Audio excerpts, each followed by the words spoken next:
tell you something related to that later. We are live. Thank you, Mrs. DeGraw.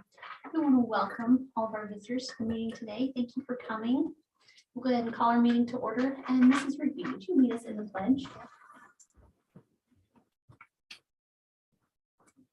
I pledge allegiance to the flag of the United States of America and to the republic for which it stands, one nation, under God, indivisible, with liberty and justice for all. Thank you. We open for a motion to approve the agenda. Madam Chair, I make a motion we approve the agenda. Thank you. Is there a second? I second. Those in favor? Any opposed? Motion passes. Thank you.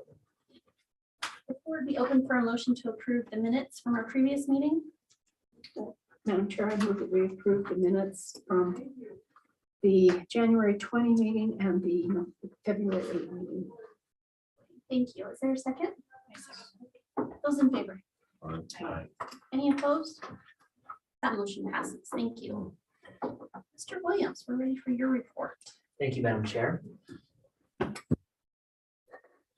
always start every single superintendent meeting off with what a busy month, don't I? It seems like every single time.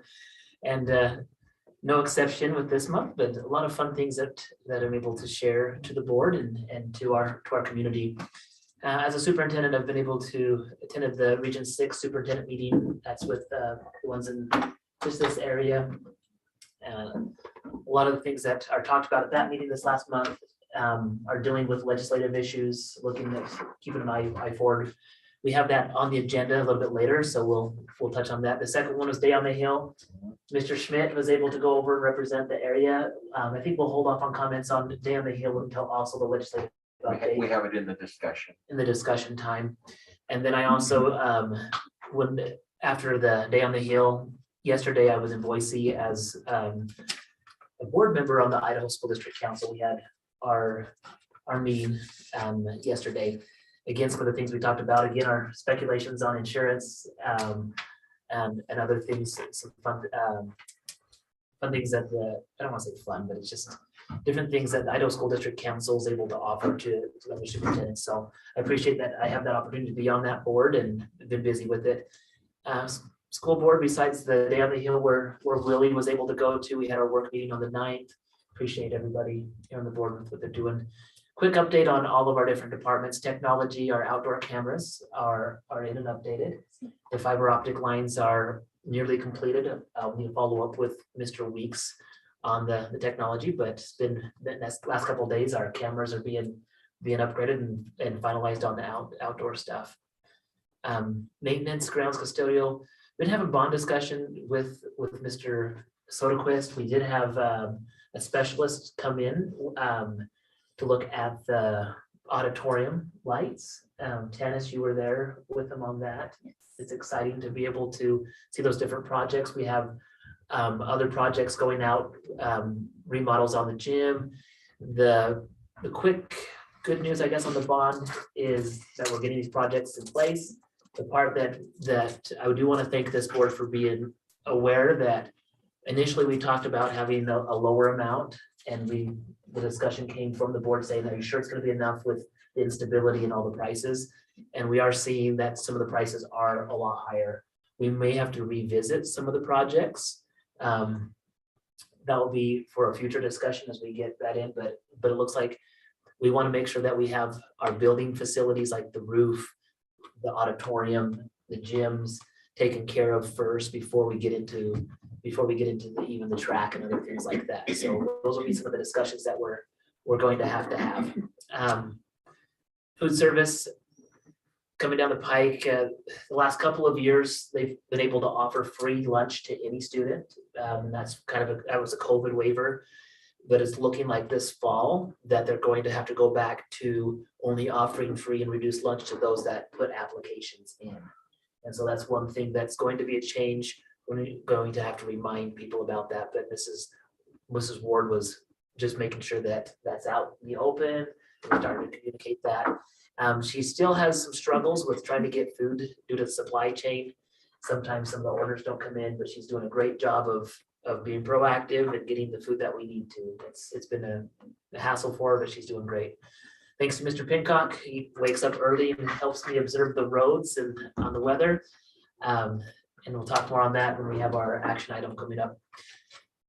Elementary schools, this is a follow-up really to the West Jefferson Education Foundation, the PTO, and the Panther Store helped donate money to Mr. Mackey's PE class. And so Mr. Mackey now has, I don't know, probably about 12 to 14 cornhole sets. And for PE, the last 2 weeks, the kids are coming in and they're playing cornhole in the gym. It's a great place for them. It's not outside, it's cold. But each board has a graduation year and the students' initials from kindergarten through 8th grade. And so I think they'll keep that going. But Mr. Mackey wanted to say thanks to the Education Foundation for that. You can see here's a picture up there on the computer where there's one of the examples of the class of 2030 and their initials on it, and then a picture of the kids that are playing in there. K through 8, one update. Mr. Johnson is having a combined elementary activity today with Hamer and Territon, where he's reviewing the respectful, responsible, and ready theme and motto for those students. And so today was actually in Hamer. So he took all the K through 4 students here at the Territon campus up to Hamer, whereas on other activities, the Hamer students came down. And so just want to thank Mr. Johnson for his efforts and having those two schools work together. A couple updates with some the clubs in the secondary. The FCCLA had a regional competition, and you can see a picture there that the state qualifiers, which is going to be in Boise on April 5 through 9. You can see right there that several students that have qualified. So congratulations to those students qualified to go to the state tournament. We'll see if we get any nationals going forward. Also, the BPA had a regional competition, and 10 of them were given the opportunity to go to state, which was going to be March 16th through the 19th. You can see the state qualifiers there as listed. As a highlight there is Bryden Garner and Briley Egan received a Diplomatic Torch Award.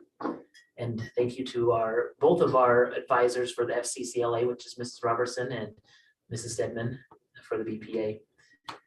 And Mr. Guimar has been updating the list of scholarships that are available to the seniors. It's available on the website. The deadlines for this, for the scholarships and college entrance applications are coming up. So I know that he's reaching out, trying to remind the students about that. Some extracurricular updates. Junior high cheerleaders has been very successful this year. Like they've been cheering at both the high school and junior high games, helping out with some of our district games.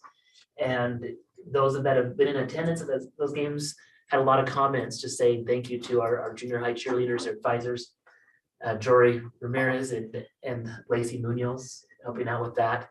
And we look forward to continuing that into next year as we'll be able to extend this junior high into the high school and get this restarted back in the high school. Both the high school girls and boys basketball teams had their senior nights, their district tournaments, and finished their seasons. Want to express thanks to their coaches and their staff for the time and dedication to the young people. And I don't have this on the bullet, but also thank you to our fans. We've had so many people show up for both girls and boys games. The new district format that we're following since COVID is we host games now instead of just going to a neutral site. And we were able to host 2 games for the girls and 1 for the boys. And it was a really good turnout for both of them. And also the sportsmanship for the fans has been great. You know, it really has. Yes, we've had to have some conversations with a couple people, but it's sports, you know, it's going to happen. Going to have to remind some people to tone it down. But overall, our fans have been really good. They've been more positive. Is it normal and natural to disagree? Absolutely. But once you disagree, move on to the next one. And we're starting to get there as a whole. And so I just want to express thanks not only to the coaches staff, but also to the support from our fans, both parents and just patrons in the community. And along those lines, I'd like to give thanks to our athletic director, Mr. Hadley. He spent countless hours organizing scheduling, rescheduling, officials, announcing games, cleaning up afterwards. It goes on and on and on.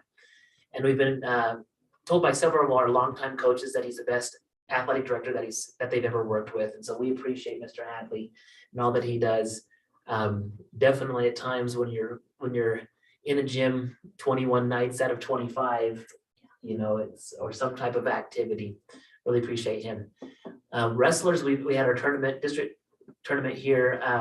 Tegan Hansen and Jason Buxton earned first place. So those were our district champions. And here's the list of those that qualified to go to state.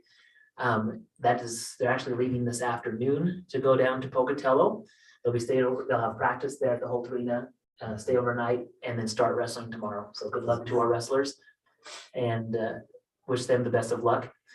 And this is on the list too, Little Mermaid Community Play. Isn't that great? I can sell you a ticket. Okay.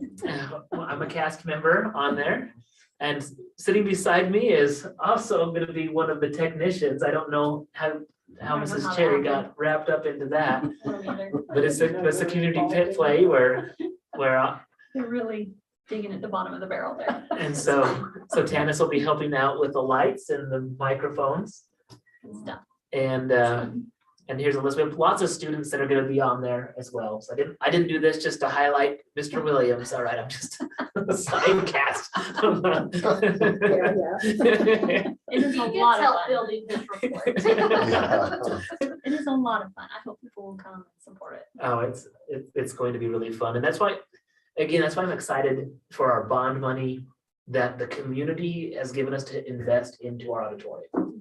And we will be taking that and investing in the auditorium, looking at the lights, looking at the electrical. We're gonna do as much as we can. Again, I hope the prices of everything just haven't jumped up so much that it's, just puts us back into the first place. But we will be putting more into that. We have a throw projector and things. There's a lot of exciting things to go on that, but we look forward to having the community plays still use that. This is something where all of our facilities bless our community. Like we want our schools to bless the community. And so when you look at all the different youth groups that come and use the gyms, the community play for one, there's so many different things that without the schools, it benefits the community in more ways than just the academics with them. So if you want tickets, the performances are going to be March 8th, 9th, 11th, and 12th. They're available for $7. Like I said, you can let me know, any board members. If you want to go, let me know the nights you want to go. I'll get you there. Great. So other than that, Madam Chair, that's all I have on the report. And so if there's any questions or comments, I can take them now. I've enjoyed having band in the games also. That's been fun. Yes, It's the junior high band, right? it's a junior high/high school band. And we're looking for ways to increase the ability for Mrs. Parker to have a beginning band and more of an advanced band for next year. And so, yes, it's going to be growing, and she's done a great job with that. It was good to hear the school song again on that. So great thanks to her. Thank you, Mr. Williams. Mrs. DeGraw, did we have any public comment? Oh, no. All right. Well, the floor would be open for a motion to approve our consent agenda. Madam Chair, I make a motion to approve our consent agenda. I'll second that, Madam Chair. Thank you. Those in favor? Aye. Any opposed?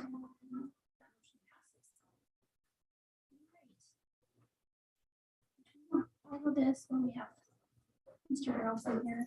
or do you want to- No, but I want to follow this. and that's fine. All right, we'll go first to the anatomy and clay purchase. I believe that it's been in January or in an earlier board meeting, I brought this up to the board in one of our discussions, where there was a request from Mr. Rogers' class to be able to have this anatomy clay. This curriculum actually was presented to Mr. Rogers from Dina Stadman. She was the one that brought it up to him and said, hey, this is something that might help your class, as it's something that can also benefit her EMT classes as well. And so with the anatomy and clay PDF, I'll just bring the PDF up. Oh, wait a second. We have 2 action items on there. I did that first one. So we wanted to purchase 6 student sets and 1 teacher set of anatomy and clay. That was what let's look at this one. So the anatomy and clay is a 3-foot skeleton essentially, where the students can use the clay to build the organs and the muscles. And it allows them to touch and feel how things are put together. And it improves their ability to learn the different parts of. And I thought I had a picture of that, but I Well, he believe brought last it in. time, he brought it in last time and showed it to everybody. Did you send me a video? Yes, I've seen a I sent the video. board a video Right. about that. Right. It's fabulous. Yeah, I think it's fabulous as well. I'm like, I wish I had had that when I was I in the wished I anatomy did class too. and It just so. helps it to make sense, Yeah, to see it, and build it. well worth that money. Participation. And so that's just where we're at right now is approving this and going forward with it. And my recommendation as superintendent would be, Mr. Rogers has looked at this, really wants it. So it's ready for it. We're ready for it, and just, Would you use it this year or wait till next year? I think it would start next year. Next year. Has it arrived yet, or? We have to vote on it first. Yeah. Mr. Williams, does he have an anatomy class next trimester? I think he does, and if it I think when he got arrives, here, he would start using it as soon he as can he start using got it it. this year. Okay. Mr. Williams, I'm gonna text you a picture that you can pull up to share.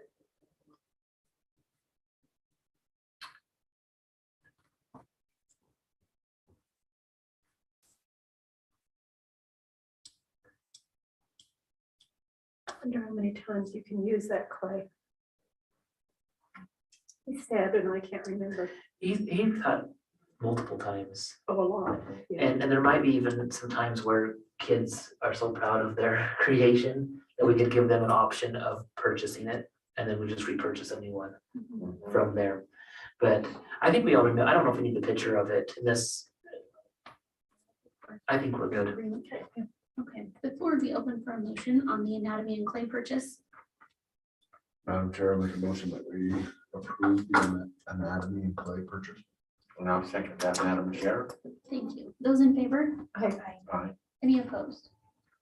That motion passes. Thank you. Mike? Mrs. DeGraw? Yep. Okay. There you go. I just didn't know if that was going out to the, No, It looks like we need to ratify a couple of emergency closure days we have this week. yep. So it was cold this week. Cold.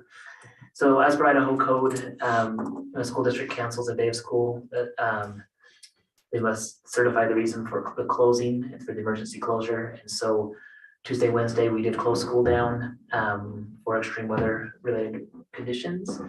And so that's really all that's on the proposal. This will ratify it, then I will send a report into the State Department indicating that the school board has ratified it. And we've had the days built in, and so this isn't going to impact anything that we have on our calendar. Okay, the floor would be open for a motion to ratify emergency closure.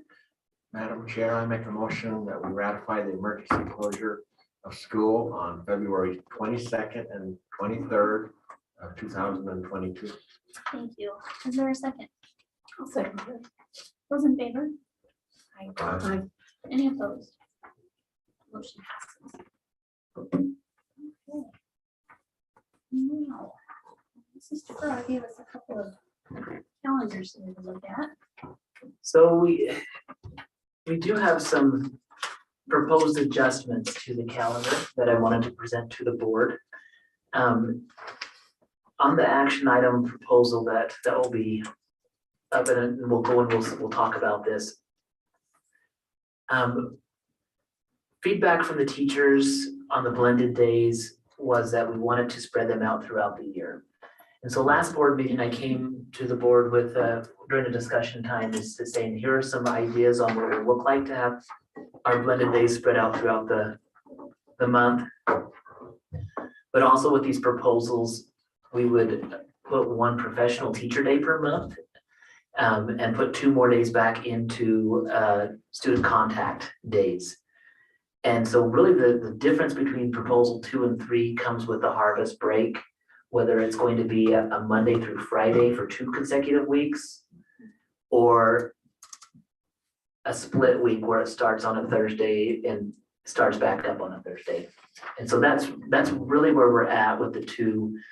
And so I would like to just open it up for questions or comments on that, and I'll pull up whichever calendar we'll look at. I'll pull one up here just so those that are watching this or rewatching this can see the difference between proposal 2, where you'll see that proposal 2 has the 1 professional day and the blended day periodically spread out throughout the year, and starting with harvest break for the full week compared to option 3, where the blended days are the exact same, start of school is the exact same, with the exception of starting harvest 2 days earlier, but restarting 2 days earlier. So that's the 2 difference, and that's really what it comes down to with the adjustments.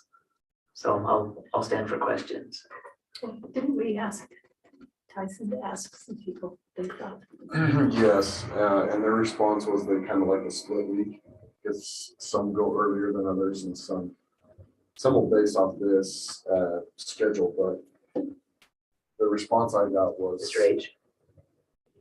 the split week was better. So for the can catch if they need the students release time, they take those couple days on either side of harvest break. So that was kind of my find. Everyone that I talked to. More people would be apt to come to a teacher conference on Thursday versus Monday. What are your thoughts? Yeah, as a parent, which one would you rather have? Does it make any difference? Well, sometimes you forget things. Please don't show the calendar. Yeah.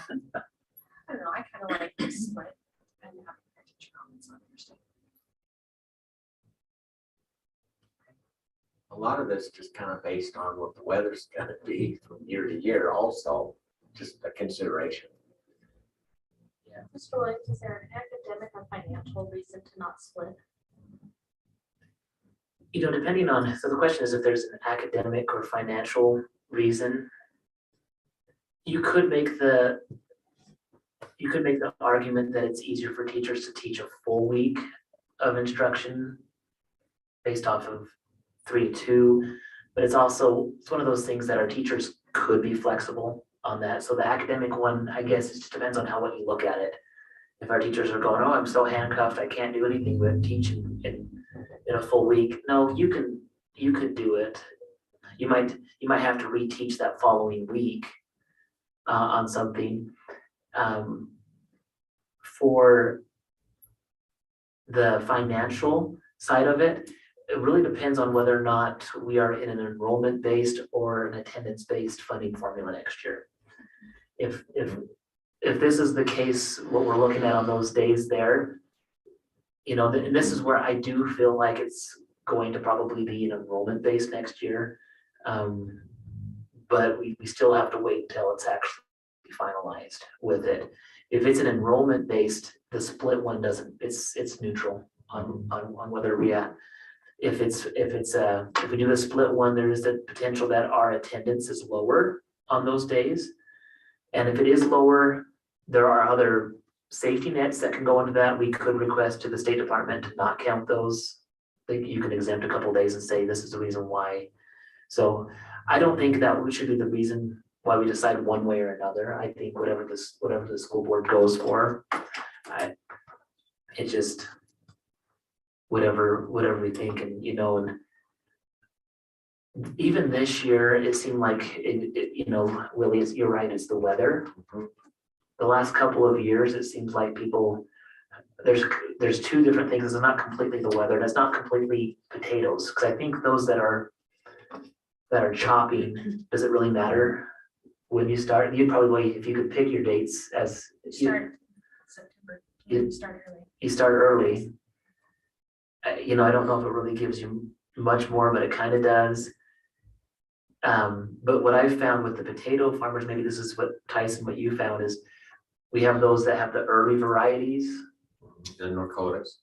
and they're gonna start. They probably would want us to put this at the 19th, if you could, but if we went all the way to the 19th, then those that have the other variety, I think this proposal is a good compromise. It allows, if somebody has to take 2 days of school off to start on the 20th, they're only missing 2 days of school. If somebody has to stay late, they're only missing 2 days of school. But that's why the board makes the big bucks on the final decision here. I just put it down there. Is that a bottle of water? It is the bottled water and sometimes the hood, the coat. Well, if everything's equal to this past year, it would be good to start 2 days early. But we just have to take. We just have to. Traditionally, it's always been 4 weeks, correct? No, I've seen it in my time here. A lot of splits. I've seen it both. They fluctuate both. Well, I think they started on Wednesday and ended on a Wednesday. The last time we split like that. Am I remembering right? I'm trying to remember as well. Mr. Williams, Mrs. Bingham has a binder of historical calendars. Would you like to look at that? We could, that might be helpful with this. You know, I think the times that they did start on a Wednesday and end on a Wednesday, It was too early.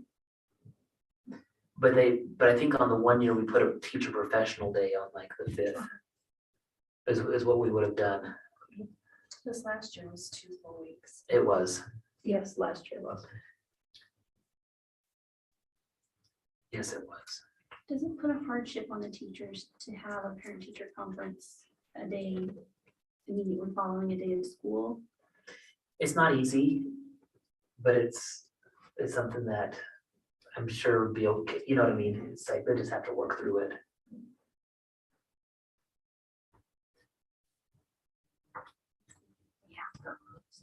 Yeah. That's the place where I'd want to put it. Because I also wouldn't want to put a parent-teacher conference at the end or even on the next Monday. I think you'd want to get it for They're involved. both reasons, I think so.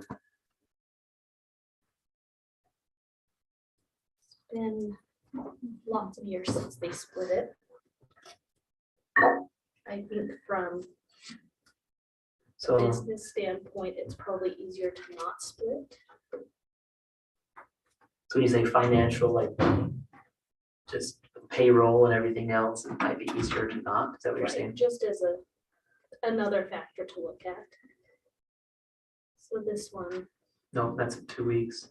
I think the majority has been a 2 weeks straight. I think, when they've split it, they put teacher days at the beginning of it. It's Thursday to Wednesday or Wednesday to Wednesday. And so Wednesday, they've done it like a Wednesday to Friday, so they don't go into that second week in October. Because the students are out for 2 weeks. But the teachers would have some training during that 2 weeks. So this one, it had teacher training at the end of the 2 weeks. Yeah.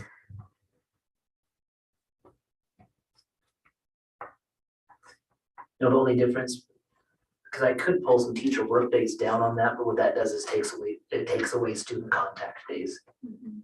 And we don't want to do that. I think we've balanced it. Yeah. To the point where So there's that's not a lot of historical. wiggle room. I'm torn because if it's more beneficial for the farmers to split it and to utilize it that way, then I think we should do that. But to send the kid back for 2 days, And I don't think those are complete wasted days. I think sometimes if you're coming back on Monday, the 10th, you're still gonna have that, I'm back in school, I'm back had in, 2 weeks off. back in school.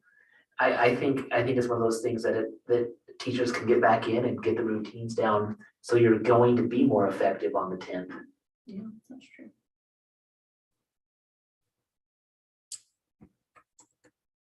But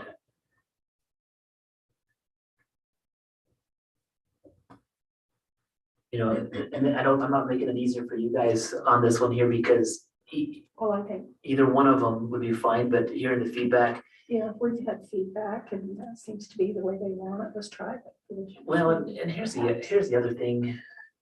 We couldn't do what we do. We couldn't run this organization without the support of our farmers. And I know that's not all farmers because, the harvest really is designed around the potato harvest. But it's still going to allow times for the kids that work in the hays, the kid that chops, they're going to be able to do that during this time. And in a way, I could see it being beneficial for the choppers because you actually have some drivers earlier. Which, after the frost is there, doesn't that take down the chopping time? Yeah. You try to beat that heavy frost. So hearing that, it looks like the proposal 3 would probably be the one, Tyson, if that's what you're thinking. Yeah. Starting school. Any other thoughts? I shared this with the teachers. Didn't have anybody have any negative thoughts. I think teachers would prefer if they had the choice to go from Monday to Friday. But at the same time, the harvest consideration isn't a teacher thing, really, if we were looking at it academically, we shouldn't have a harvest, we wouldn't have a harvest if we were looking at it purely through academics. And so I can support, like I said, I can support either one of these and feel good about it, so. I agree. I think with doing the split one, by the time they come back on Monday, that'll be their third day since harvest back in school, and I think it'll be way more effective. Monday, yeah. Be ready to go. That'd be great. There too. Right? Remember? I think there was School is? for- If there's no other comments or questions, we'll be open for motions on the blended day adjustments. Madam Chair, I make a motion that we approve calendar proposal number 3.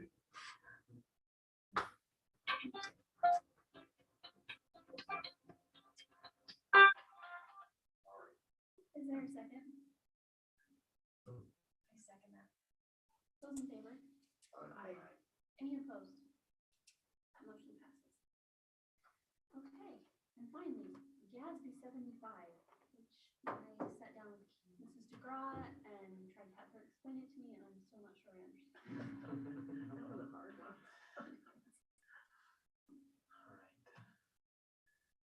Let me pull up these.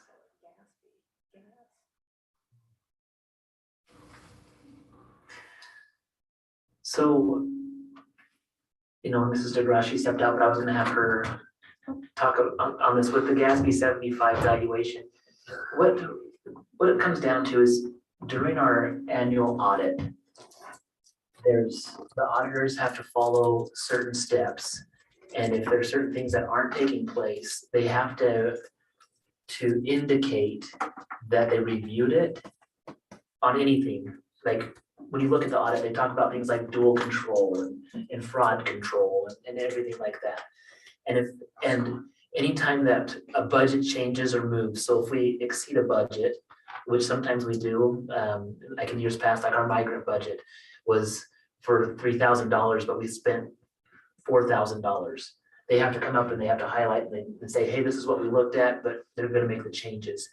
So the GASB 75, there's a federal requirement, but not a federal requirement, but It's not a requirement. it's a recommendation, isn't it? So GASB is, if you go over to the action item, is the, No, that's the wrong one.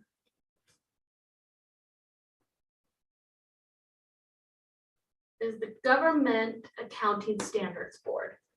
And it's based upon generally accepted accounting practices. And so they aren't even requirements, they are just this is what's accepted amongst accountants, this is what should be done. And so dual control isn't necessarily a requirement, but it is a generally practiced accounting. And so GASB is essentially the generally accounting practices done by government agencies.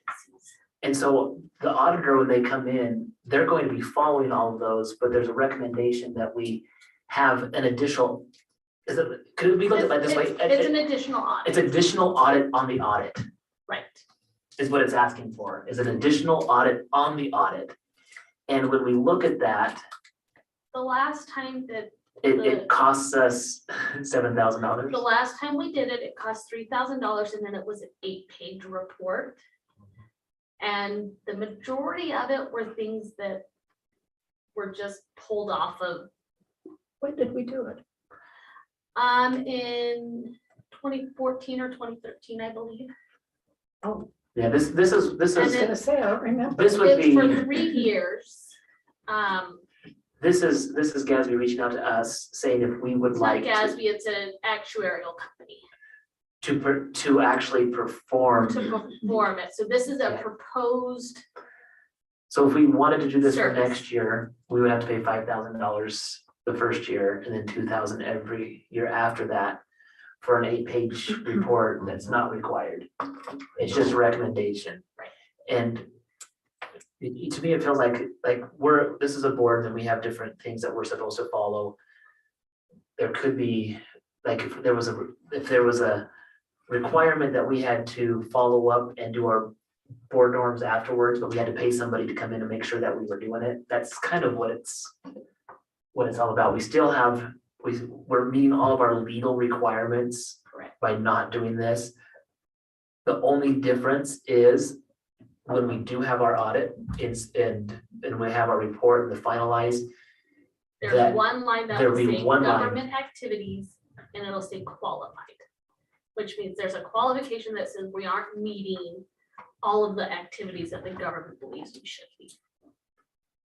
So is this something that like the ISBA recommends? no, I have never heard of any it's recommendations. it's not through the ISBA. ISBA, it would be through our financial auditor. But Mrs. for us, Bingham has information. but for us to, but this is one thing that as a board, if this board chooses to accept the proposed agreement, then we would be paying the $5,000 to have them come in and do that audit. Or if this board chooses to reject this proposed agreement, then we recognize that, yes, this is what it is, we don't feel like we need it, because it's not really helping and it's just not the most appropriate uses of the district's money, because we don't get extra money for this. It's something that we would have to choose to do. It's like, one example, we did the building reports that first year I was superintendent, and we paid the gentleman to come in and help us look at all of our, like, that's a requirement every 10 years that we have to pay for, but we could do it every year if we wanted to. That's not the same thing, but it's one of those things that it gives us information, but is the information really helping? Mrs. Bingham just stepped in. I'm not sure, Patty, with your experience with this, you said there's been some years that we've done this and some years that we haven't. This is something that the auditor asked us to do, and this is something when he does the audit, it's the line, if you remember, that was qualified, all the rest were unqualified. Qualified means we didn't do it. This is how big it is for $7,500. That many pages. It is on Percy benefits for retirees. And it's something that the federal government wants us to do, but our state government does not require it. And because they don't require it, even though it's in our audit saying that we're not qualified, we don't get punished or penalized for not doing it. And as the auditor said, it's a financial decision, because $7,000 for this little packet, just so that we can be qualified on that one line of our audit, it may not be a financially sound thing for us to do, to spend that much money for it. They would want us to do it if we were gonna, if like a big school that can afford it, we do it like every 2 years. And one of the years that we pay for is a look back period of actual. So they're pulling actual numbers. And then the second year that he had that was 2000 is just an estimate. So they're giving us an estimate and an actual, and it's just on the benefits for that they figure our liability, they figure out our liability for our pension benefits. And when they do that on the audit, because I've asked the auditor, I says, do we have to do this? And he says, no, you don't have to do it. I have to mark it as a qualified instead of unqualified on the audit. But he says there's not a law in the state of Idaho yet that forces you to do it. It's just the federal government have, that they want us to do it. So he has to put it in that audit. When it was only 3,000, I'm like, okay, we can do that. But when they upped the price so much, more than half, more, it's double plus. My opinion is that's too much money to spend. That's a person's salary for a year to spend on this little thin piece of report that we do on those benefits. And as long as we aren't in trouble for not doing it, I would recommend that we don't do it because that's a lot of money. But I do want them to keep giving us so every year I would want them to tell us, we can do this for you. This is how much it's going to cost, because maybe some year we'll have to do it or want to do it, just to be caught up on the numbers for the auditor when he does his audit. So Scott Bond puts that in the other audit, this information he pulls from it and puts it in the other audit. So right now he's kind of just pulling off the one we had back in 2015, 16, and kind of estimating a little bit, and it's not accurate, so it makes it unqualified. Or qualified. It sounds opposite. It sounds opposite. But that's. So Patty, do you think someday it'll be required? I doubt our state will do that. If the government wants us to do it, but it isn't a law to do it. So they have to report it and report on it, but there's no penalty for not doing it. The federal government, there's no penalty yet, and the state hasn't forced us to do it, so. But probably big schools do it all the time, continually.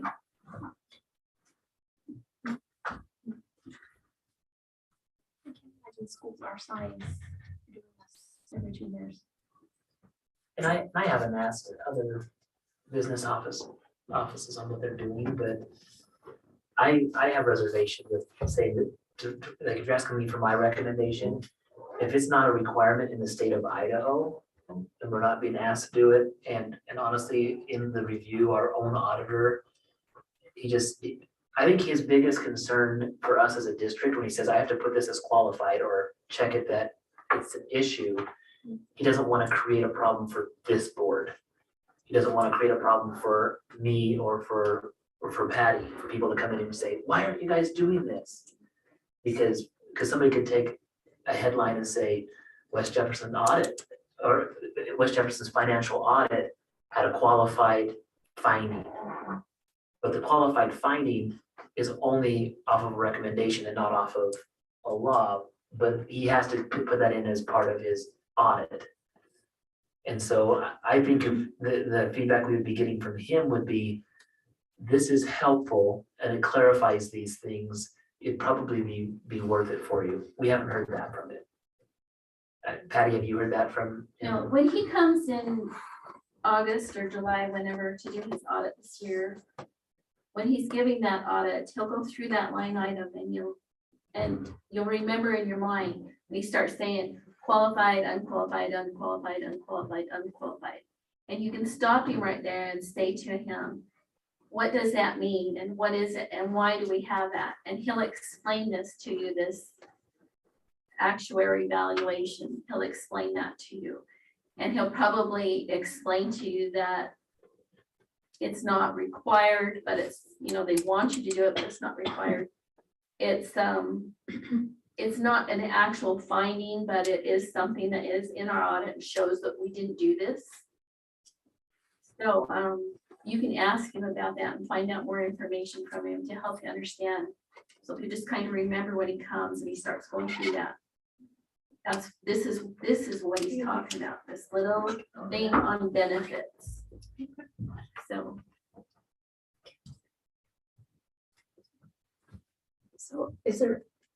Are there no other benefits? it doesn't go over all the benefits. It only, this actuary valuation is only on it's called GASB 45, GASB 45. It's Does it help the auditor? I mean, when he sees that you have that, it helps him not have to go into some other things as deeply as he normally would. you know, I can go pull an audit for you and like you can have it right here. Or you can pull it. Which line? Make a notice. Yes, that we he will. needs So some- it's just right here. So opinion unit, so this is the topic, and then this is whether they're qualified or unqualified. Qualified just means that there's something to, Could you make a copy for each board member? yes, and maybe myself, this and then too. we can look at that. Let's have that in place. Thank you. Because I know that you guys remember every single word that took place on the financial Well, audit. and I memorized the book. but I've forgotten that part of it. That's one thing that Scott does say every single year. It's not required, at least in the two audits that I've been part of. But it doesn't sound like he gets worked up over it, Zero. so. To the contrary, where it's really not his job to tell us what to do. But I think if it felt like it was, if something else was off on there, he'd be like, no, this needs to be changed. Just wondering And- why everybody wants us to do it, but it really isn't needed. That's the only. There's a lot of things like that that go out. Well, and some states take the GASB recommendations and make them law. Oh. So at the federal level, they are recommendations, and then states then make them laws, but Idaho hasn't made it a law. Well, Yeah, we've done okay. that's what my proposal would be, but I think that the biggest issue is just that this board understands. Mrs. Yeah, when Mrs. Bingham gets back in with those, I think you'll be able to see clearly like which ones work. It's so weird. Qualified makes it sound like that's the good one, and the non-qualified makes it sound So like, we've got more of those. yeah. But wait on. Carrie, I think Patty was trying to get both of those. I think we only need the audit report, and we need to keep that door open as much as possible. Tell me what does our annual audit cost us already? Well, the annual audit is required, and it, Patty probably know off the top of her head, but it's, I suspect it's the same kind of money. Patty, off the top of your head, Double how stamp. much does our annual audit cost? What is the fee for the Well, annual audit? it costs a little more. It costs more this year because we had to do we had The federal funds. yes, federal funds. So normally it's about 8,000. So So about 10 probably. Oh, Yeah, twice they have a double stamp. they have a double, and that's a good way to look at it, Tyson, is that we're basically double stamping this. And the state requires a copy of our audit every year. Yes, So our audit goes in with our So iPhone here's the, report. and our audit is pretty good price. so the government like. You guys pays like 16,000. Tyson. So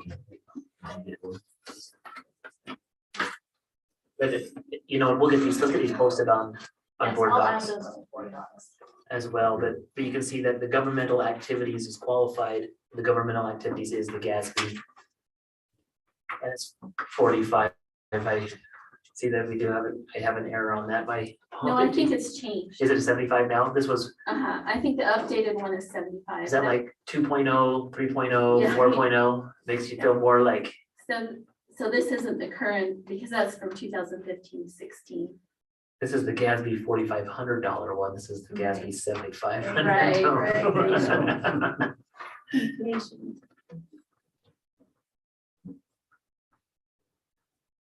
You know, and I think the biggest thing is just that this board understands what this is and why, like, especially with this vote here, if this board makes a motion to reject the proposed agreement, basically, then that means we're rejecting to do it.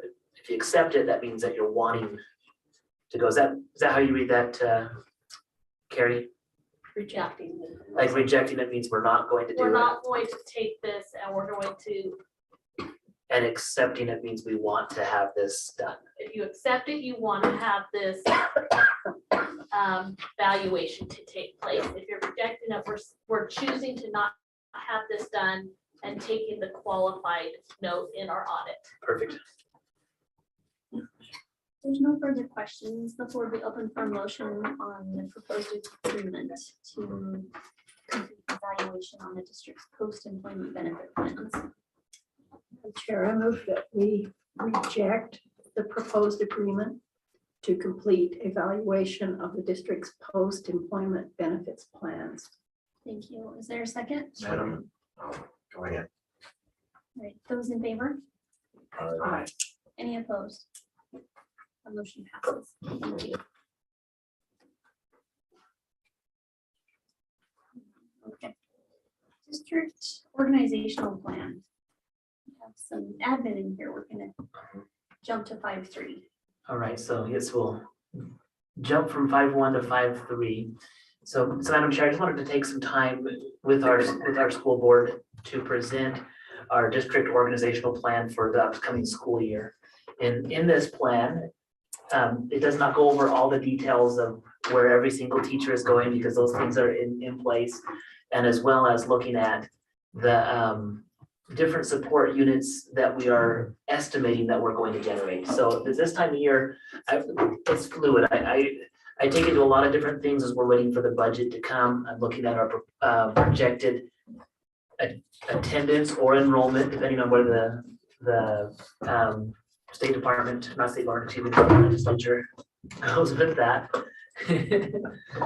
We will look at that, but I do have some proposals going in place. I know that we are going to start off with that. So I've invited our administrative staff our administrators to come in because part of this plan will impact them. This is to grow. Microphone set.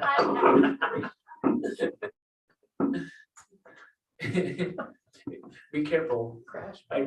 Be careful, going back there. Thanks, guys. Trying to be all sneaky and not be Yeah, on camera. there was no sneakiness about that.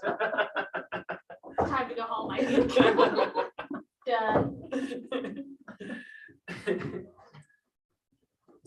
So what I do want to speak first off on this. I'll pull up the sheet here that I want to look at. So for our administration assignments for the upcoming school year. So as I'm looking at the different plans, I've adjusted every year, just trying to figure out the best way to take where our attendance is, and also put our administrators in a place where we can maximize our school district, small schools, big opportunities, endless possibilities with our mission. So next year moving forward, kindergarten through 6th grades, I'm going to have an elementary division basically. And Mr. Johnson is going to move from K through 4 to have the responsibility of K through 6, Hamer and Tarleton. West Jefferson Junior High and West Jefferson High School for 7 through 9. There's still going to be 2 separate schools as it's reported to the state, but we do so much together between Jeff Davis. Our high school principal will assume the responsibility of 7 through 8. And with that, Mr. Harrelson, who has been our elementary principal for the past several years. Moved to the part-time teaching, part-time junior high, middle teacher, has requested to return to the classroom. And he came to me about this and said, Shane, what can I do? This is something I'm close to retirement in the next 5 years. I have a passion for being in the classroom.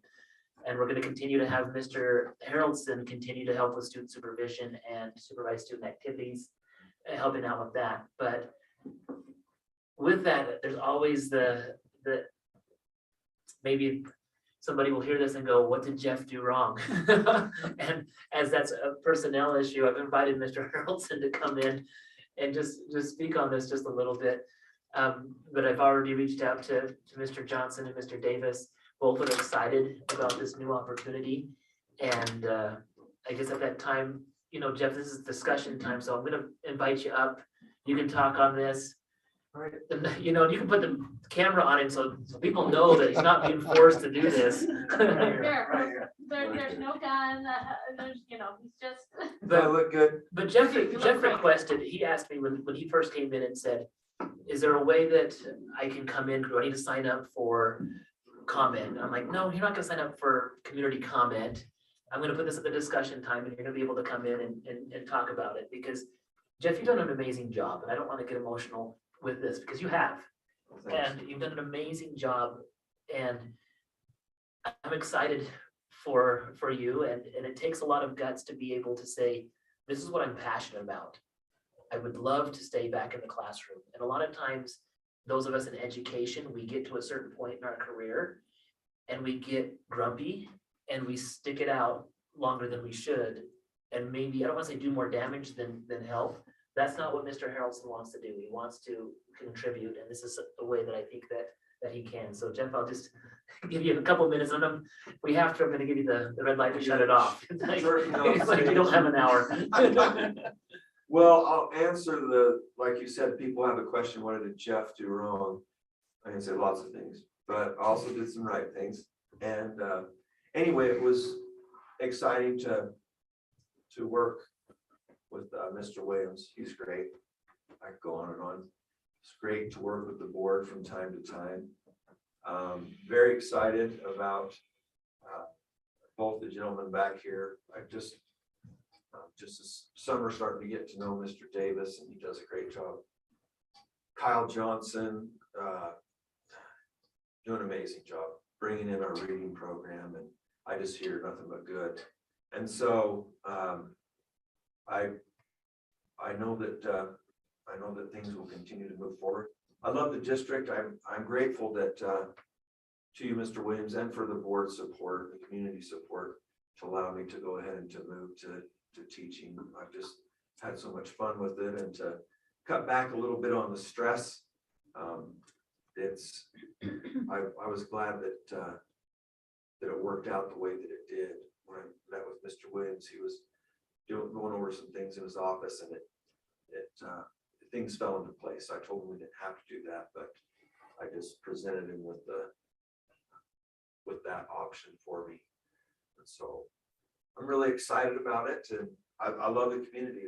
Forever this will be home. It's great parents. I've loved working with the teachers. Always been able to work with the teachers somewhat as a colleague, but at the principal level, it's really been wonderful, and I've learned a lot of things. So it's all been great. Hope it keeps going that way. I'm pretty sure that it will.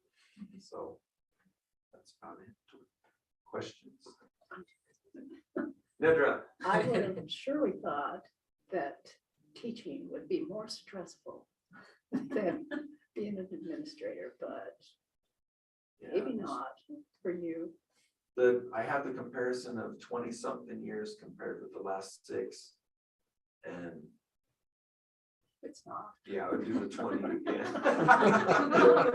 20 to 6, yeah, maybe, I don't know, maybe a 15 to 6 ratio would be, it's different stress. That's the way I would say. I'm being a teacher, that's stressful. You make a good point, just different. And my mom always said change is as good as rest. And so I'm able to make a change and stay in the same district, which is great. Benefit for us. Yeah. Appreciate all you've done. You know, and one of the things that Mr. H articulated when we met, you know, is about that stress. One thing about teaching is you have that more of a chance of an instant gratification. You have that chance to really make a difference. And when you're an administrator, we make a difference in different ways, but sometimes you don't get to feel the joy of actually seeing the kids grow. And that's one thing that I miss being an administrator. Like there's times where I'm going, I miss the chance to have a kid sitting across and helping them learn how to read, and it's seeing that. And so I know that's one thing that there's been many things that Jeff excels at as an administrator, but that's what he excels at as a teacher. Yeah. Is really connecting with the kids, and this will allow him to be able to do that. There's a trade-off. I went from fourth graders grabbing my pant leg saying, Mr. H, Mr. H, Mr. H, and asking for things to teachers. They didn't grab my pant leg. Mr. H, Mr. H, and they ask for things too. So it's just, yeah, just different. Well, it's certainly our benefit to have you in the classroom now. Well, that is a very kind thing for you to say. Really appreciate you all these years I've known you. Thanks. Something good. Again, just as superintendent, Mr. H, thank you for everything. And you know, and I really strategically put on here, I'm going to go back to the sharing that first part. I wanted to highlight that this was something that Mr. Harrelson requested, because I know I would get beat up. He has so many fans and supporters in the district that I'm kind of being selfish by making him come in here and talk about this. I'm like, and I told him that, I said, Jeff, if we do this, you have to be the one telling everybody that this was initially your idea. And because it would be something that if it was opposite and it was me trying to say, no, this is what you're going to do. And I know I've already been accused of Shane, you just have this voodoo magic and everybody just does what you say. No, that's not how it was with this. And so thank you, Mr. H. And thank you to Mr. Davis and Mr. Johnson. You know, like I said, the details of all of this, we're going to be working those out. That's why I wanted to make this announcement at this time where we have the last trimester of school to kind of get a feel for it. I feel that sometimes when these types of, you know, I'm hoping that next year we get to this point where like, no changes. Let's just keep moving forward. But sometimes I feel like when we wait till the end of May to make a decision like this, then we hit summer and it's like, it just makes it a little bit harder. Because Mr. H was willing to do this at this time, it's going to allow Mr. Johnson and Mr. Davis to be more strategic in where we assign classes, set up the different things. And so definitely fits in with our mission statement, small school, big opportunities, and those possibilities with this. So with our schools, a couple of announcements that I wanted to make. The first one is as we look at the numbers in both Tarleton and in Hamer, that we will be offering a K-4 opportunity at the Hamer Elementary building this year, or excuse me, for the upcoming school year, 22-23. And options will be explored for all-day kindergarten to be offered at Hamer as well. We're still waiting for the legislature to decide on what that will look like, how and if it's funded, even if there's not a full on vote for all-day kindergarten. It looks like there's funding mechanisms in place where we can start to explore that. And Hamer would be the perfect place to explore that because we have classroom space available for that. I know I've had some people, most of the comments that I've had from parents were concerned about mandated mandated all-day kindergarten. And that's not anything that I've heard coming from the state, and it's not anything that I want to do as a superintendent. We will not mandate all-day kindergarten. It's going to be optional. But having said that, if we do have all-day kindergarten, you have to have the space available to do that. And right now at our Tarleton campus, we do not have that space available at this time. Maybe in the future when we have some things move around, that might be able to show up, but at this point it's not available. The second thing, and this is going to be one that I'll be watching closely, but it's a recommendation from the superintendent at Tarleton Elementary. As I am reviewing the enrollment numbers that for next year's first grade class, right now, there's not enough students to generate support units for 2 teachers. And this is something that I've already discussed with administration, but as a school board, this is what the recommendation is from the superintendent. And so what that would look like is right now, we only have 23 students in kindergarten who would be moving up to 1st grade. A support unit is generated at 20. And so it would be fiscally irresponsible for us at this point to come in and say, we need 11 students in one 1st grade class and 12 students in the other one at the Territon campus. Now, to be clear, and I'll be happy to share this at the next PAW meeting or any time, on the next PAW meeting, I do want to talk about how we generate support units for teachers and where that comes from. Because just on the surface, one could look at it and say, well, why Hamer only has 12 kids in their classroom? Why can't we have 12 kids in the Territon classroom? And that's a fair question. But the difference is the way that the state has it set up. At Hamer, 12 students generates a teacher, where at Territon, 20 students generate a teacher.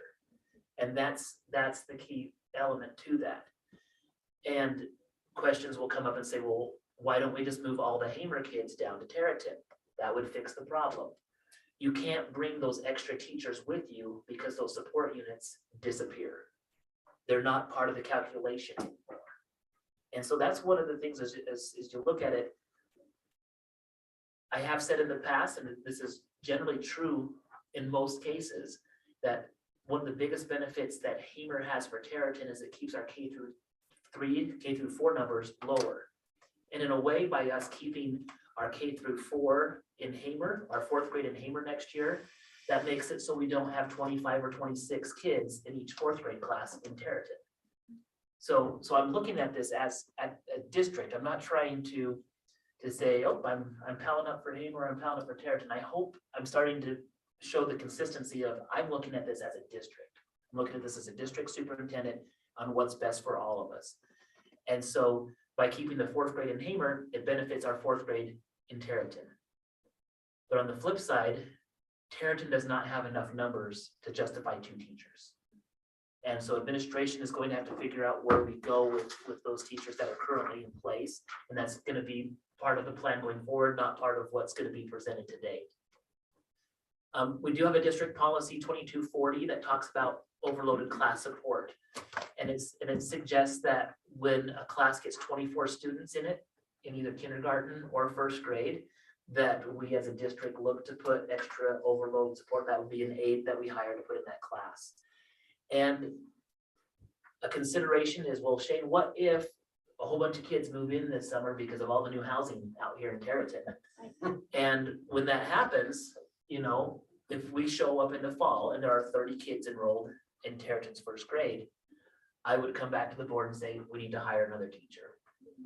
And we'd call that an emergency hire, and we would go with that. So we have options going forward with that.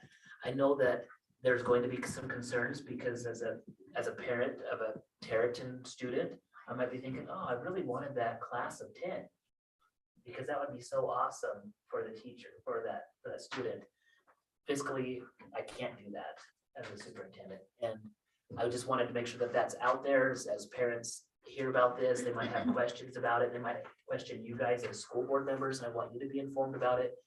But in the next PAW meeting, I'd be happy to sit in here and talk about why and show them the very simple funding formula computations. And that is sarcasm. That is strictly sarcasm. That day in the Hill, and I'm sitting next to the Senator Burnshaw and Senator Cook, and I said, here's our funding formula, and this is where we're going. And there's nothing simple about it. So, but I don't know. I'll pause for any questions or comments for the board, or since this is a discussion on the district organization for the next school year. This organizational plan seems to me like it should be available to parents on more than, I mean, how many people are watching the board meeting? We will have Mrs. Hall share it out as a post. Okay. Sometimes when we feed everybody the nice simple information nuggets, they don't come to this. This is like the place where it should be presented. It is. And not in the gossip Yeah. circles. This is where it should Right, be and at. so that's why I thought if they just hear bits and pieces, it'll be gossip, but if they see the total plan. Yep, so we'll be coming able, from you, that might be. maybe we could have a clip We could do cut a on this clip. one. Yeah, I could cut a clip out and we can share that out so that people have that information. Look what you missed at board meeting this.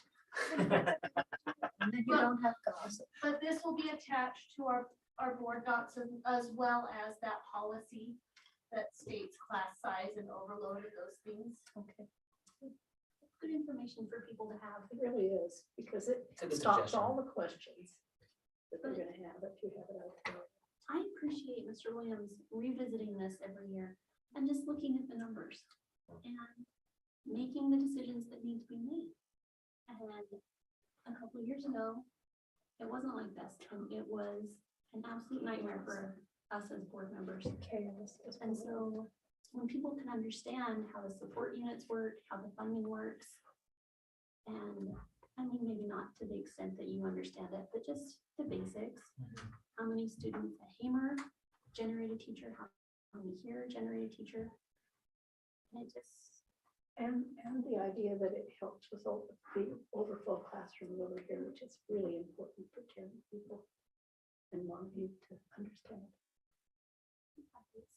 we're in a really good place. Well, and I think we have to look at it, we have to move away from looking at things in their different spots of Hamer building versus Tarleton building. Right, absolutely. All the way to where we shouldn't look at boys basketball versus girls basketball versus wrestling versus pep band versus BPA. We're all West Jefferson. Everything that we're talking about is West Jefferson. And that's the part, that's the one district. When we talk about our bonds, why are you fixing up a gym? Shane, you only care, like, you can't have athletics, you can't have academics, you either have it all or you have a divided community. And that's the thing, we have to look for a way to say, how does this all fit together? And partly recognize that it's okay, even if I don't love drama, we have a lot of support for drama. You know, and even if we don't love basketball, we still have a lot of support for people coming out there. I think we need to get back to that more. You know, I'm not saying they have to be like full on fanatics about it, but we see that support. Like you watch when we have our plays, you will have coaches there. When you have games, you'll see some teachers who aren't involved in any of the other things there coming and watching their students. Like we have that happening. We just need to keep that going with our parents, because those that are in Hamer, they end up in Tarleton. And when they're in Tarleton, they graduate from West Jefferson. And I think we're getting there. I really do. I think we're moving in that direction. There can always be differences of opinion. You know, somebody could come up and say, well, Shane, yeah, those teachers from Hamer, you move all the kids down here. Yeah, you lose those support units, but close that school down. That's not going to be an option at this point. Could it happen? Who knows? But when you look at that, we don't know what's going to happen in the next 5 years or 10 years. And if we do have any growth at all, we're going to need that building, or we're going to need to build a ton of really expensive buildings here, because surprise, things are really expensive right now. Every superintendent that I've talked to that's building a project right now, they have to go back and re-meet because they have to drop 1 or 2 projects off to complete the other ones.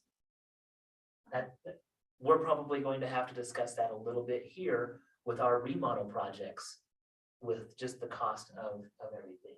So I don't know, I appreciate that. I appreciate the support, but I also appreciate the feedback and the input that I get from the administrative team. You know, all three of the administrators do a great job of standing up for their teachers, looking out for them. You know, it's not easy for me to go to Mr. Johnson and say, look at this, our support units aren't gonna allow us to do that. That's tough, that's hard, but they will do the right work, and they'll get in and they'll work with their staff, and we're gonna figure out the best way to help everybody be successful. So that's that support teacher that you'll have for first grade. We'll look at it if we have more students move in. It would be a Well- paraprofessional, A paraprofessional, is that how many hours a day? probably 3 or 4 3 or 4? During core during instruction. the core instruction.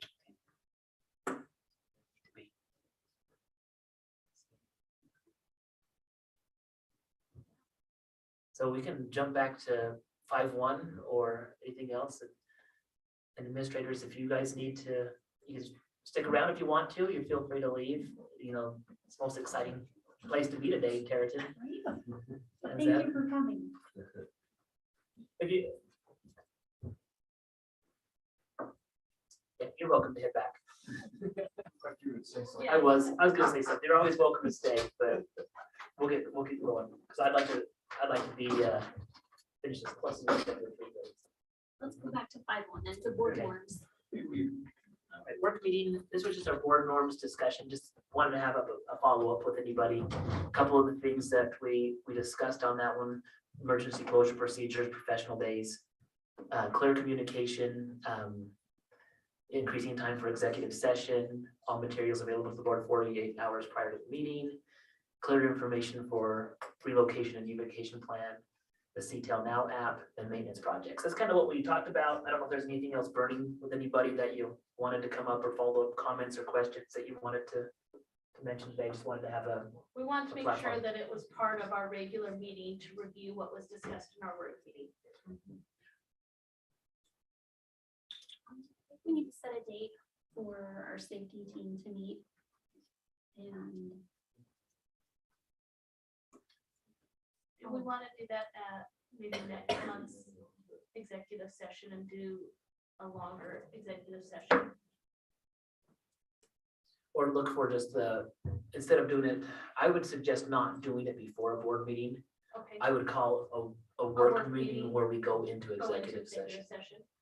is what I would do. And then that way, we could probably do it on potentially a teacher professional day where we're not pulling a teacher away that's on the committee.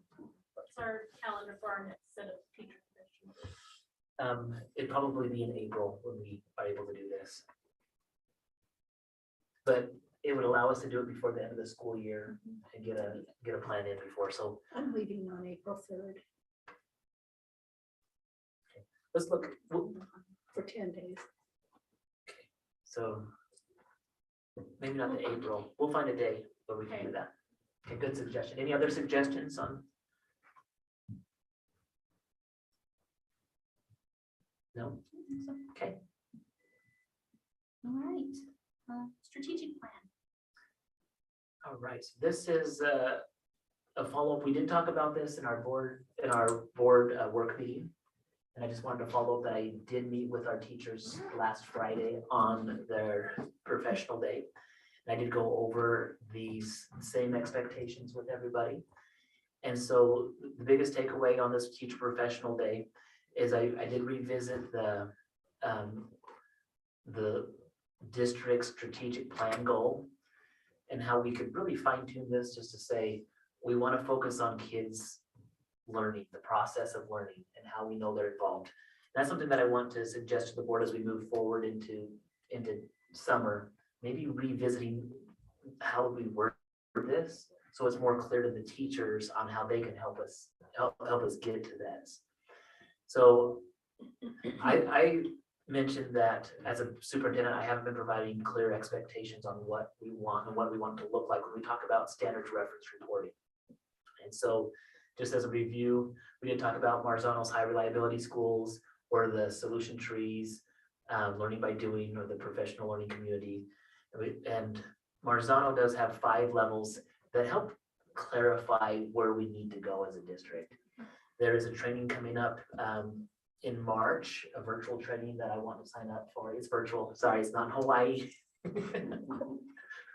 Or anywhere warm like Alaska. But I will be starting with my administrative team coming in here. How can we be more supportive with our teachers? And I reinforce to our teachers, I'm not saying that our teachers are not doing a great job, because they are. They're working hard. And the conversation needs to be, how do we move from working harder to working smarter? And to do that, we should be keeping our eye on what are the research-based strategies that we can use to help us work smarter to get more bang for our buck.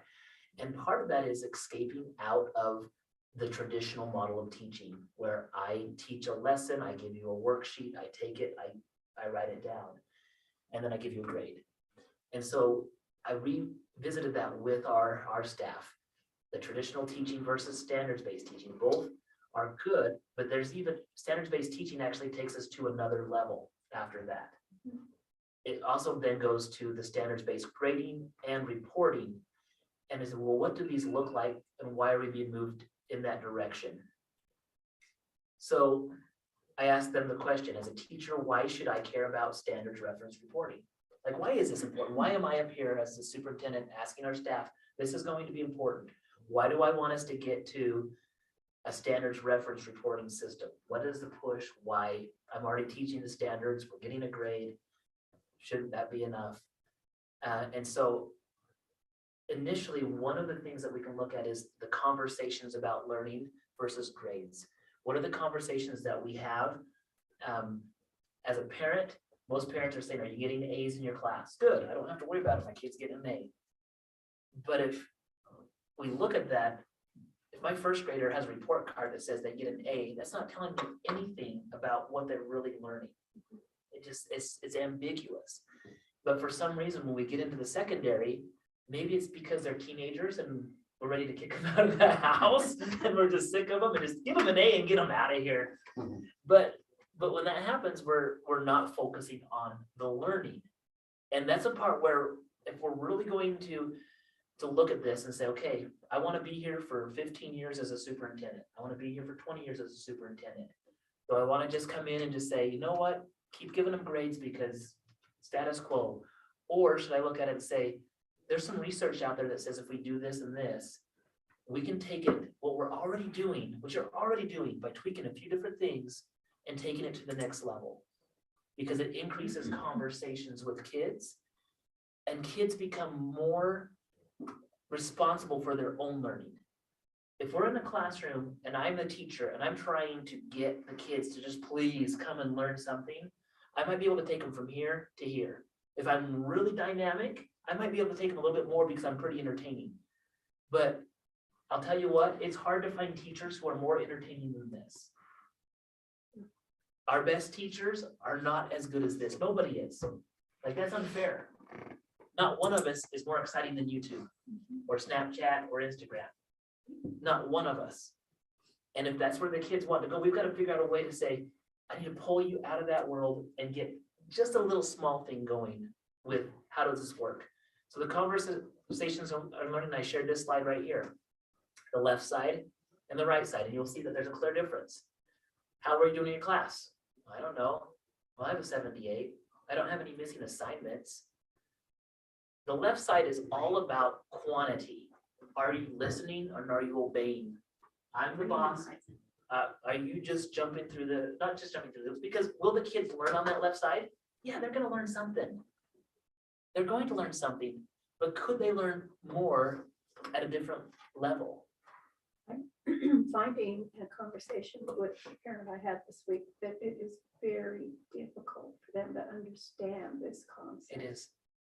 And this is going to take some, It's going to take years. I'm sorry, like, I guess it is. it's going to take years for us to get there because we are going against 150 plus years of a traditional model Yes. of how we look at this.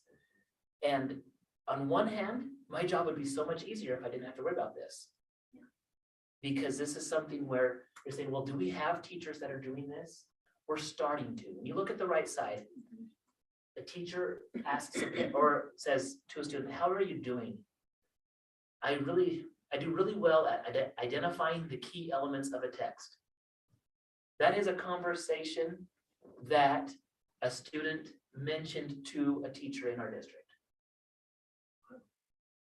So that tells us that that's not saying that the other teachers aren't teaching that same skill, but the student recognizes that they're there more than I have an A or a 78 or I don't have any missing assignments.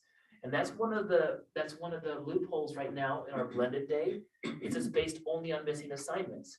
So if we're really gonna do that, I could be a very compliant student. I hand in everything and I am going to get a D in the class. And I never have to show up to any blended day because I have no missing assignments and my teacher basically says, I'm okay with you getting a D. And so we don't have it fine-tuned completely on where this will look at, but you look at these other ones here. I've attempted this standard 5 times and I'm in the proficient range. I think I'm all right with that. Or I didn't do well on solving quadratic equations, but it was only the first time I attempted that standard. I can still improve on this. Whereas sometimes we have kids that take a test, especially in math, flunk the first one, and they're like, I'm done. Like this types of conversations help us build growth mindset. And why are we doing that with the blended learning days? Because all of our teachers are not to the right side yet. And until they are, it's not going to be perfect, but we have to start somewhere. We have to start somewhere with having the foundation in place. Why aren't they inviting every student to come if they are below a B grade? And I don't know if they are or not. I think some teachers are. If they want to stick with grades, then why are they cutting it off at a D? And so that was an example. I don't know if it's happening every single time because I'm speaking Or a for the B? whole thing. I'm not speaking about a specific. The one on the right-hand side is something that I know has happened in classrooms in our district. The one on the left side, I think, is what's happening mostly in most of the classes. And that's why going through with this, I shared Hattie's research. Again, I'm just going to talk about the first two, the collective teacher efficacy. A 1.5 means that if we're doing well in this, students can actually grow 1.5 years of learning in 1 year by doing that. And so when we talk as a board that we're concerned about students falling behind because of COVID, fall behind because of whatever reasons, and if we do better at this, this should be one of those things that helps motivate students. So it's not just us pulling them along. And so, Mrs. DeGraw, can you tap that screen? The second one is the self-reported grades. And I underlined the part, this is the thing that, one more touch on that. One more touch is students assess the quality of their own work, not the quantity, by comparing the student's self-reported grade with what the teacher. So that means that we need to identify in our power standards, the next step. Students, this is an example of what it should be on the self-reported or like from a rubric or proficiency scale. The student can look at that and say, this is why I scored what I did. And then they have a target where it's clear instead of get this answer correct or incorrect. Because if you get a test, you're going through it, and I've been taking them before, and you're going, oh, I sure hope I know how to get this. And it's just like, I put it back to the teacher and I'm like, come on, baby, tell me what I got. The student, when they're doing this, should be able to look at the rubric and go, all right, I know what a 4 work looks like. This is what I need to do. These are the, like, if I'm answering this and it's in a certain way, what that will do though, is it changes the mindset from having to grade every single practice item that they do in class, because teachers will go at this and go, I can't do that with every single assignment that I put into a grade book. This philosophy doesn't have that, but you have practice activities and then you have a way to follow back with them. And so when I share this with the teachers, I put out a plan saying, this is how we're going to get there. And there's been conversations in the district about, well, we have Otis or we have Schoology. And Schoology was one of the things that some of the teachers had access to. Even though last year at this time, I sat in this board meeting and I said, we are going to adopt Otis as our learning management system. This is where we're going to go forward with. We feel like Otis will help us get closer to these conversations. That's why we went with Otis. Otis has some problems with other administrative passback things, some things that teachers don't really love because they can't print off things like missing assignment reports. To me, that's a tool that's not as necessary because that's not the direction I want us to be good at. I don't want us to be proficient at finding the missing assignments, even though as a tool for the traditional model, some teachers disagree with me on that one. And they do, some of the teachers will disagree with me on that. But in this meeting, it came out and let them know that we will be going with Otis and Schoology will be taken off. And in the meantime, moving forward, if there are teachers that are unable to put it on Otis, they can go to Power Teacher, which is an online electronic grade book. It doesn't have a learning management system built into it, and they can still put that in there while we take the time to take a group of teachers at a time and help them become proficient, because it wouldn't be fair for me to ask our teachers to do something without providing them all the professional development that they need. And it's also, I would say, like, it would be impossible for me to say, I know I can get every single teacher to do this all at the same time. Because we're going 100 years, all of us were taught with the traditional model. We're trying to take them to the next level, the higher level learning. And it's gonna be one of those things that I didn't want them to say, oh, we're only focusing on Otis. And that's what I told them. This isn't a fight about Otis or Schoology. This is a philosophy of where we want to go. But this is the reason why it's going to be Otis. And we're going to try that for 5 years. We're going to see what we can do. So the 5-year plan going forward is actually K-4 is actually doing that right now with standard referenced. Mr. Johnson has helped his teachers get there. There's ways that they can fine tune it and become better at it, but they've at least started it. Next year, our K-6 will be required to do all standards reference reporting. And that's going to be where it's at. The following 4 years, the secondary departments, Mr. Davis is aware of this, and I announced this in with the teacher group. Mr. Davis is going to determine which secondary department will be going fully onto it in year 2. In the meantime, all of these other departments will still have an opportunity to try and work and get their minds wrapped around that, yes, we're moving through this. This is where we're going. And in the meantime, if we have a teacher that's like, oh, I'm not ever going to do that, why have, people might say, well, Shane, why don't you just fire those people? It doesn't work that way. That's not the way that I want to run a business. I want to help encourage and teach, and I hope that the teachers get on board with it. If teachers choose not to get on board with that, then that will force our hand with other things, but that's not the direction I want to go. I want to have this in place so I feel like we as an administration have the time to continue to have these conversations with parents, to continue to have these conversations with our teachers, because it's going to take both of them on board.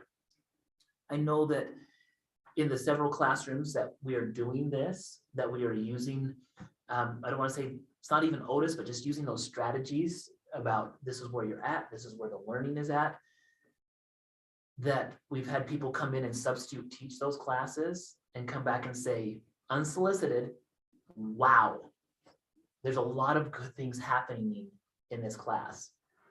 And that's from somebody from the outside looking in.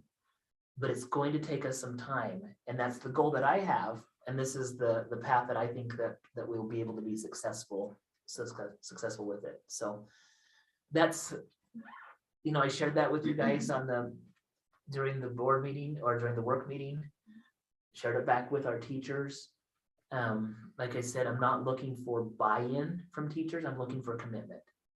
I'm looking for commitment for what we want to do going forward. So it was, I did have some teachers come up afterwards and say, you know what, whether I agree or disagree on why you chose Otis or Schoology, the teacher said, thank you for giving us a direction. Thank you for giving us a direction and a plan to follow. And so there's a lot of work to do with this. Like, I would be lying if I didn't say that I don't lose a little bit of sleep over this, because I don't want to fail. I don't want to fail, not just you guys as a board, but I don't want to fail our kids. And I think I also have to be patient and realistic that it can't happen overnight. And I'm not saying that to just try to soften the blow when I potentially fail on this one, but it's a mindset shift, and it's going to take some time for us to get there. But I know that when we see it, we are going to be thrilled with it. So that's just kind of my report to the board on that. All right, our final thing, legislative update.